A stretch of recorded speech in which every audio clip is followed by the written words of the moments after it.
আমাদের সমাজে অসংখ্য শিরিক জড়িত আছে। ধর্মীয় শিরিক, রাষ্ট্রীয় শিরিক। ধর্মীয় শিরিক, আপনারা যারা মাজারে গিয়ে প্রার্থনা করে ধর্মীয় শিরিক করে, প্রার্থনা করবে কার কাছে?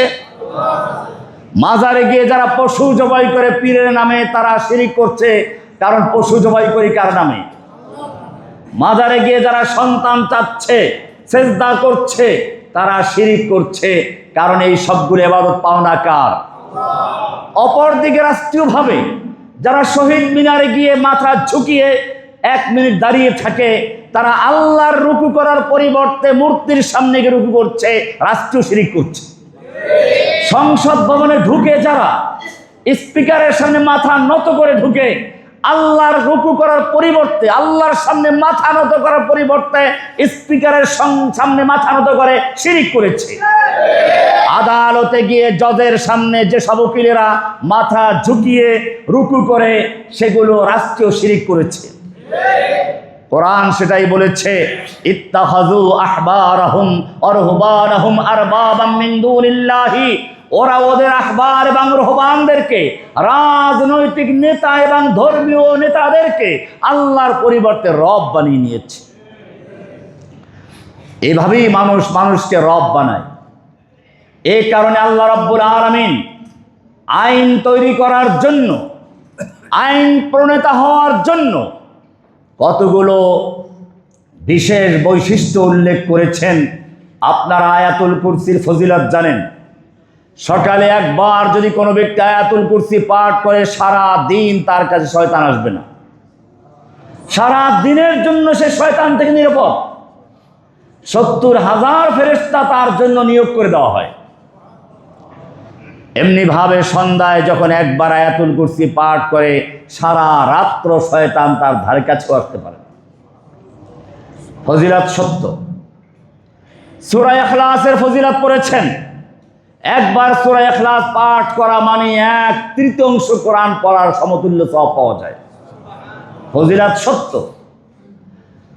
সূরা হাশরের শেষের 3 আয়াতের অনেক ফজিলত পাঠ করেছেন। কেন? এই আয়াতগুলোতে পরিষ্কার উল্লেখ করা হয়েছে, মানুষের জন্য আইন তৈরি করে দেওয়ার জন্য যেসব কোয়ালিটির প্রয়োজন, যেসব বৈশিষ্ট্যের প্রয়োজন, আয়াতুল কুরসিতে তার অনেকগুলো উল্লেখ আছে। 1 নম্বর কোয়ালিটি হচ্ছে আল্লাহু লা ইলাহা ইল্লাহু আল কুদরাতুল কামিলা, নিঃশর্ত এবং স্বতন্ত্র সর্বময় ক্ষমতার মালিক, সবরিনটি যেটাকে বলা হয়, সার্বভৌমত্ব। সার্বভৌম ক্ষমতা কাকে বলে?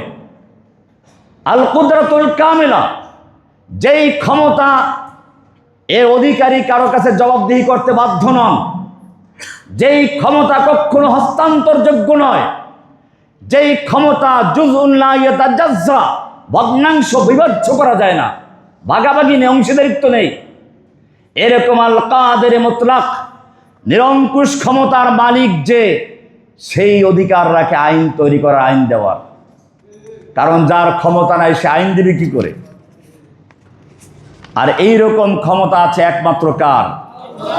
আল্লাহ সুবহানাহু ওয়া তাআলা। আল্লাহ বলেছেন, আল্লাহু লা ইলাহা ইল্লাহু। সমস্ত ক্ষমতার মালিক কে? কোরআন সেটা আছে সূরা গাফির এর 16 নম্বর আয়াতে, লিমানিল মুলকুল ইয়াউম। সমস্ত ক্ষমতার মালিক কে?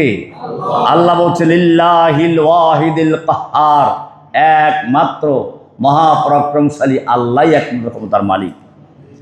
এমনি ভাবে সূরা আলে ইমরানের 26 নম্বর আয়াত, কুলিল্লাহুম্মা মালিকাল মুলক, বলো সমস্ত ক্ষমতার মালিক আল্লাহ। তাহলে 1 নম্বর বৈশিষ্ট্য হচ্ছে আল কুদরাতুল কামিলা, এমন ক্ষমতার মালিক যেই ক্ষমতার কোনো অংশীদার নেই। আমাদের যত মানুষ আছে, সমস্ত ক্ষমতার মালিক যারা আছে, একক ক্ষমতার মালিক না অংশীদার আছে? এমন ক্ষমতার মালিক যে কারো কাছে জবাবদিহি করতে বাধ্য নয়, as-সামাদ, তার কাছে সকলেই মুখাপেক্ষী, তিনি কারো কাছে মুখাপেক্ষী নন। এইরকম ক্ষমতা কার আছে? দুনিয়ার কোন মানুষের আছে? প্রধানমন্ত্রী জবাবদেহি করতে বাধ্য, রাষ্ট্রপতি জবাবদেহি করতে বাধ্য, সংসদ জনগণের কাছে জবাবদেহি করতে বাধ্য। এরকম ভাবে আল্লাহ সুবহানাহু ওয়া তাআলা নির্ধারণ করে দিয়েছেন আল কুদরাতুল কামিলা। আছে কি এরকম যার ক্ষমতা কখন হস্তান্তর হয় না, চির ক্ষমতার মালিক? এটাই বলেছেন আল হাইয়ু আল কাইয়ুম। আল হাইয়ু যিনি চিরঞ্জীব, যার কখনো মৃত্যু নেই। মানুষ যতই আছে, এক সময় শিশু ছিল না, তারপরে আসলো, এরপরে বড় হলো, কয়েকদিন পর মরে গেল। এই মানুষ কখনো ক্ষমতার অধিকারী হতে পারে না, কুদরতে কামেলার অধিকারী না। সে